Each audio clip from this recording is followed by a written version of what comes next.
Sarah Foster, President and Senior Seed Analyst with 2020 Seed Labs. Oh, that's a loaded question. I think primarily that we've been able to bring services and products to the agricultural industry that are very important to our clients.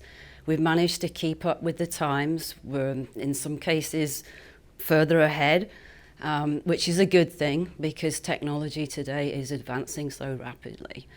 For me personally, I don't know, I just can't say enough about it. You know, it's the fact that I emigrated back in 1984 and started the company in 1989, and the last 30 years has just gone by so quickly, and it's been an opportunity. It's had its challenges, but overall I couldn't be more excited that we built this building and it's now become a cornerstone of the agricultural industry in Canada and abroad.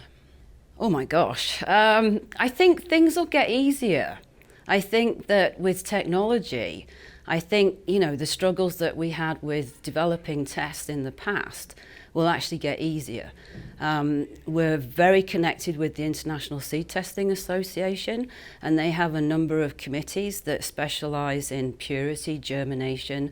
They also have an advanced technology committee, which is looking at X-ray, MRI, you know, digital imaging, things like that that make it much easier to be able to analyze seed and I think get results a lot quicker.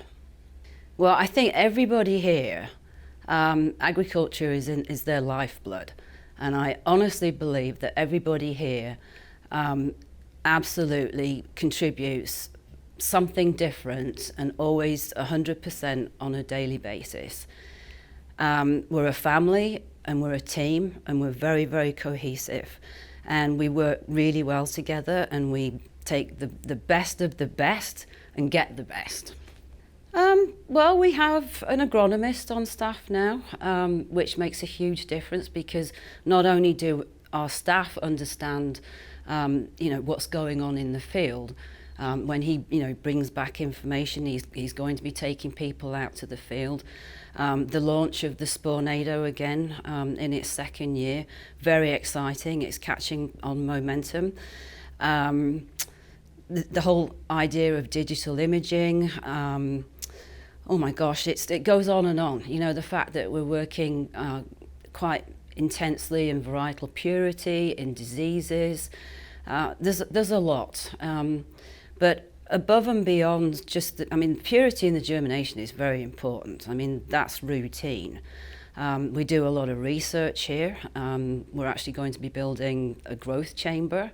So we'll be able to do research in polymers and coatings and things like that. So we've got a lot to look forward to.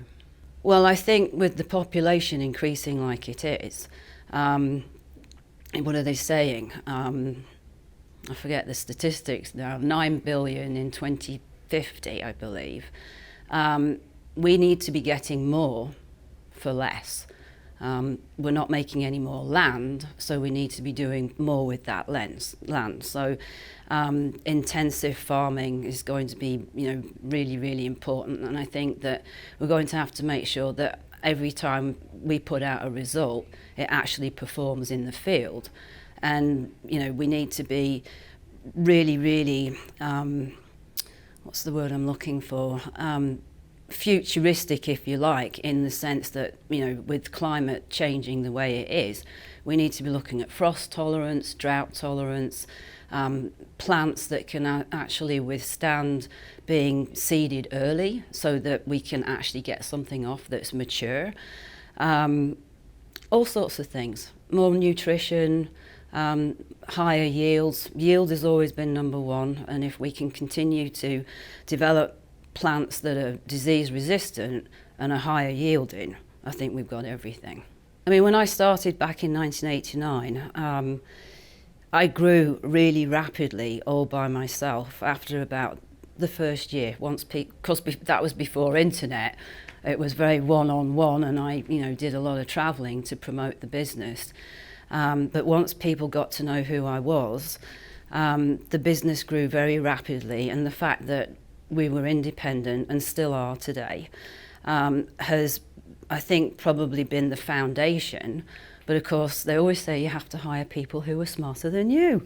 So essentially, that's what I've done, and I've built a fantastic network of different departments that offer all sorts of different services, and that's something that's not in my wheelhouse. I mean, I'm a seed analyst and understand diseases, but there's been some tough learning curves when it's come to the other services that we offer.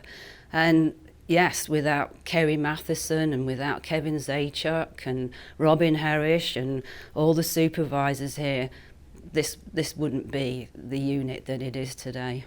I think here, between the seed growers and the multinationals, there's a lot of excitement here